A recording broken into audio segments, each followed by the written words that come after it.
Jagannath कण्ठशोभितकौस्तभ Padmanabha Vedgarbh चन्द्रसूर्यविलकरा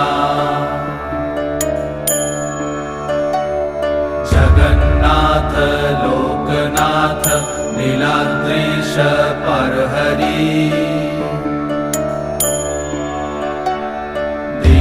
दीनबन्धुर्दया Sindhu Kripalu जनरक्षका